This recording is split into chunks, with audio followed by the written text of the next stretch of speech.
की नुसती 56 इंचाची छाती असून उपयोग नाही, तर 30 इंचाच्या पोटाची खळगी भरण्यासाठी आज प्रत्येक माणूस धडपडत असतो.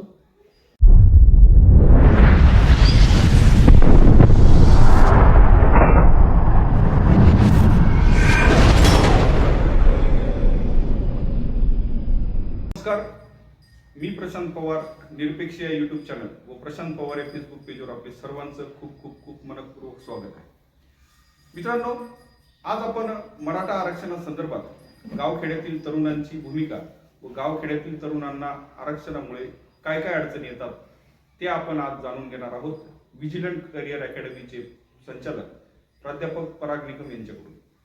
तर सर नमस्कार. तुमचं निरपेक्ष या यूट्यूब चॅनल व प्रशांत पवार या फेसबुक पेजवर आपले खूप खूप स्वागत आहे. धन्यवाद. सर्वप्रथम आमच्या व्ह्युअरला तुमचा परिचय करून द्यावा अशी मी तुम्हाला विनंती करतो. नमस्कार, मी प्राध्यापक पराग पुष्पा पंडित निकम. गेल्या 15 वर्षापासून मालेगाव शहर तसेच नाशिक जिल्ह्यातील असंख्य विद्यार्थ्यांना केंद्र आणि राज्य शासनाच्या जेवढ्याही स्पर्धा परीक्षा आहेत त्या स्पर्धा परीक्षा संदर्भात लेखी, मैदानी आणि मुलाखतीचे मार्गदर्शन आमच्या संस्थेमार्फत केले जाते.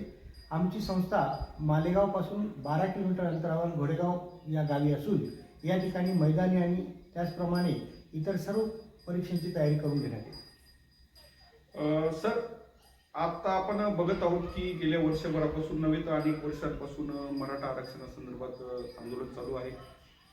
यापूर्वी सुद्धा भारतात अनेक आंदोलनं झाले, जसं काही पटेल समाजाचं झालं, गुज्जर समाजाचं झालं, अनेक मोठे मोठे आंदोलनं झाले. परंतु 2-4-5 महिने सोडले तर जास्तीत जास्त आंदोलन टिकले नाही. परंतु मराठा समाजाचं जे आंदोलन आहे गेले आपण बघाल तर जवळपास 2013-14 पासून मराठा समाजाचे आंदोलन चाललेले आहे आणि अजून सुद्धा धग दिवसेंदिवस वाढते आहे पण कमी होत नाही. तर याबद्दल तुम्हाला काय वाटतं की जो मराठा समाजातील जो तरुण आहे तो इतके जो म्हणजे सातत्य आंदोलनात जे आहे त्याबद्दल तुम्हाला काय वाटतं? काय असतं, आपण जाणून असाल की नुसती 56 इंचाची छाती असून उपयोग नाही, तर 30 इंचाच्या पोटाची खळगी भरण्यासाठी आज प्रत्येक माणूस धडपडत असतो. त्याचप्रमाणे आज जो महाराष्ट्रातील युवक आहे, महाराष्ट्रातील नव्हेच तर भारतभरातील जो युवक आहे, जो मराठा युवक आहे, तो गेल्या अनेक वर्षापासून स्पर्धा परीक्षेच्या माध्यमातून हवं तेवढं यश मिळू शकत नाही. खरं तर ही खंत म्हणावं लागेल. याचं सर्वात महत्त्वाचं कारण आपण पाहत असाल की मराठा समाजाला इतर मागासवर्गीयांमध्ये न मिळालेलं आरक्षण हे यामागचं प्रखरतेने एक कारण जाणवतं. आपण पाहत असाल गेल्या अनेक परीक्षांमध्ये ज्याचा कट ऑफ आम्ही म्हणतो स्पर्धा परीक्षेचा, तर हा कट ऑफ पाहिल्यानंतर तुम्हाला प्रचंड तफावत अशी त्या ठिकाणी जाणवते. आणि यामुळे अतिशय मी तर सन्माननीय मराठा संघर्ष योद्धा मनोज जरांगे पाटील साहेबांचं मनपूर्वक शिव अभिनंदन करतो आणि धन्यवाद देतो की त्यांनी या येणाऱ्या पिढीसाठी खऱ्या अर्थाने एक प्रामाणिक असा लढा उभा केलेला आहे. म्हणजे यातून आपण स्पर्धा परीक्षा आणि ग्रामीण भागातील जो तरुण आहे यांच्यामधील नेमका दुरावा काय हे याच्यातून आपल्याला स्पष्ट झालेलं आहे की स्पर्धा परीक्षा आणि ग्रामीण भागातील जो तरुण आहे याच्यामध्ये खूप मोठा दुरावा आहे. तो आता एवढ्यातच आपल्याला सरांनी स्पष्ट केलेला आहे. सर, माझा दुसरा एक प्रश्न तुम्हाला असा आहे की मराठा समाजातील तरुणाला आरक्षण न मिळाल्यामुळे व नोकरीत स्थान न मिळाल्यामुळे त्याच्या कौटुंबिक जीवनावर काय दुष्परिणाम होतात? आपण पाहत असाल गेल्या अनेक वर्षापासून महाराष्ट्रात पावसाची अनियमितता, त्याचप्रमाणे सरकारी बदलणारी धोरणं यामुळे शेती व्यवसाय हा तसा खूप का नफ्याचा किंवा फायदेशीर असा राहिलेला नाही. आणि त्यामुळेच त्याच अनुषंगाने प्रत्येक कुणबी शेतकरी मराठ्याला वाटतं की माझं पूर्व कुठे का असेना सरकारी नोकरीत असावं. पण हा विचार करत असताना त्यांना येणाऱ्या ज्या असंख्य अडचणी, सर्वात महत्त्वाचं आपण बघतो की ग्रामीण भागात आजही देखील अनेक शाळा कॉलेजेसांची संख्या वाढलेली आहे, पण त्या ठिकाणी नुसती गर्दी आहे. गर्दी पाहिजे तसं अजून शिक्षणाचा स्रोत हे वाढलेला नाही.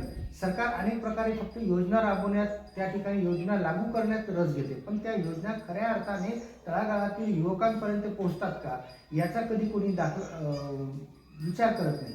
आणि त्यामुळे होतं काय की मराठा तरुण आज अशा विवंचनेत आहेत की धड शेती करता येत नाही आणि धड त्याला नोकरीचा मार्ग उपलब्ध नाही. आता नोकरीचा मार्ग उपलब्ध असण्यासाठी सर्वात महत्त्वाची येते ती वयाची अट.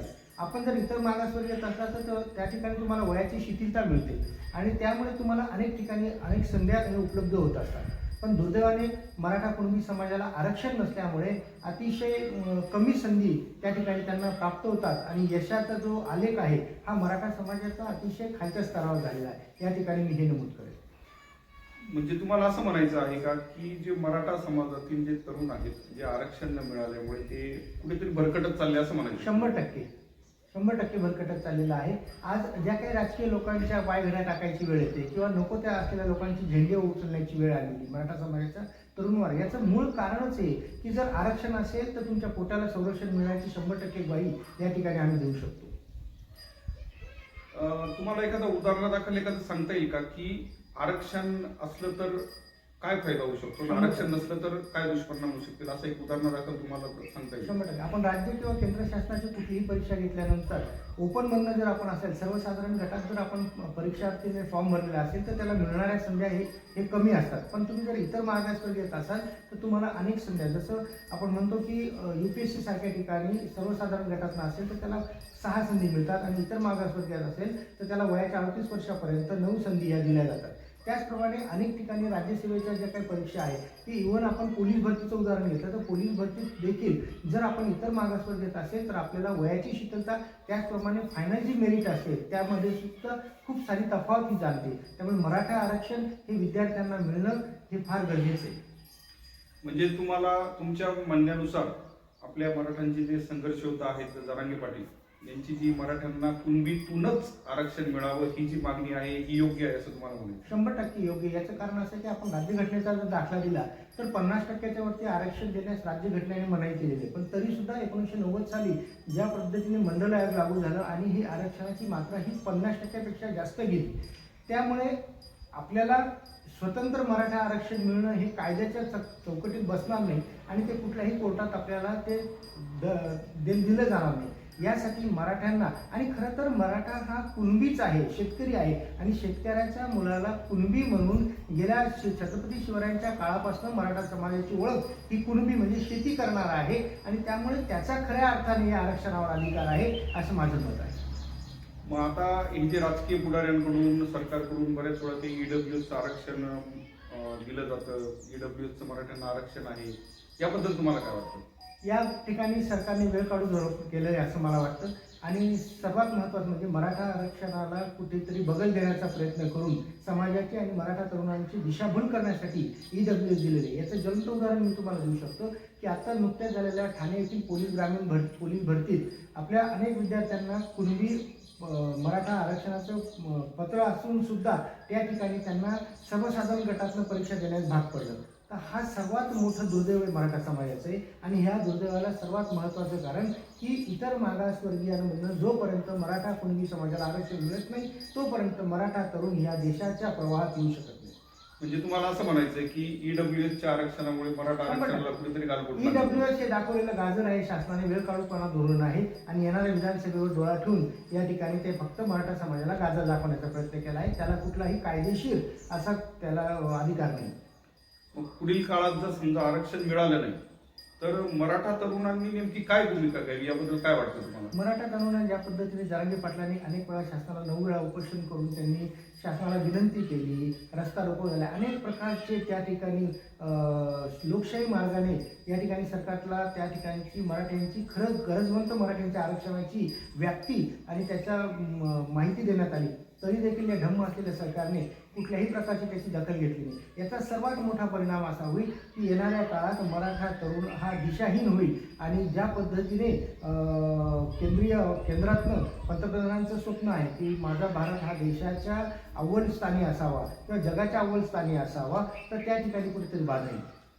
मग आता जरांगे पाटलांनी म्हणजे स्पष्ट भूमिका जरी घेतली नसली तरी सुद्धा कुठेतरी असं जाणवतंय की जरांगे पाटील विधानसभेत, मला वाटतं सरकारच्या डोकं ठिकाणावर आणण्यासाठी किंवा नव्हे तर मराठाच्या लेकरांना न्याय देण्यासाठी मराठा समाजातील चांगले सुशिक्षित ज्या पद्धतीने मी स्वतः तुमचा देखील दाखला देईल की आपण स्वतः इंजिनियर असून देखील सामाजिक, राजकीय, आध्यात्मिक आणि शैक्षणिक क्षेत्रात गेल्या अनेक दिवसापासून आपण पोटतिडकीने काम करत आहोत. तर आपल्यासारखे तरुण जे आज खऱ्या अर्थाने मराठा युवकांना दिशा देण्याचं काम करतील आणि म्हणतात ना सत्तेशिवाय शहाणपण नाही, तर त्या आता वेळ आली होती की मराठ्यांनी विधानसभेच्या दरवाजाला लाथ मारून त्या ठिकाणी आपल्या हक्काची लोक पाठवल्याशिवाय मराठा आरक्षण मिळणं इतकं सोपं नाही.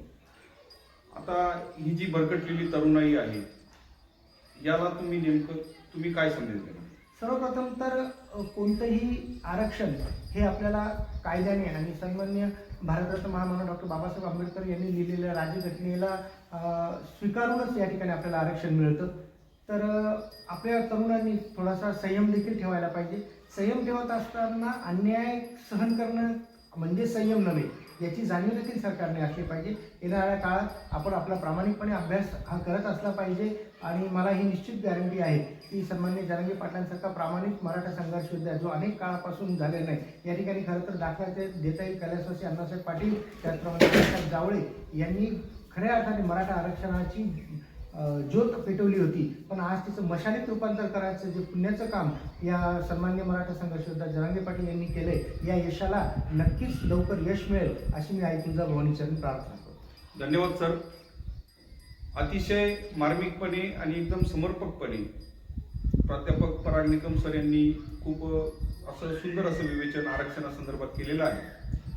मराठा समाजाच्या तरुणाईला आरक्षण का हवं, इतके दिवस हे आंदोलन का लांबलं, इतके दिवस तीव्र धग का आहे, या संदर्भात विस्तृत असं विवेचन इथे झालेलं आहे.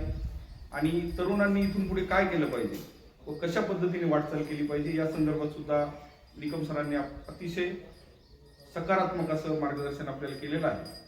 निकम सर, तुमचे खूप खूप धन्यवाद. आपण आलात, आमच्या निरपेक्ष चॅनलला भेट दिली आणि आमच्या तरुणांना योग्य असं मार्गदर्शन केलं, त्याबद्दल तुमचे पुनश्च एकदा खूप खूप धन्यवाद देतो. आणि मी सुद्धा आपले आभार मानतो की आपल्यासारख्या निरपेक्ष चॅनलच्या माध्यमातून मराठा आरक्षणाची धग आणि मराठा आरक्षणाची गरज ही आपल्या अनेक श्रोत्यांपर्यंत पोहोचून खऱ्या अर्थाने मराठा आरक्षणाला न्याय मिळेल अशी या ठिकाणी मी इच्छा व्यक्त करतो. धन्यवाद. धन्यवाद. जय जिजाऊ, जय जय जिजाऊ, शिवराय. जय शिवराय.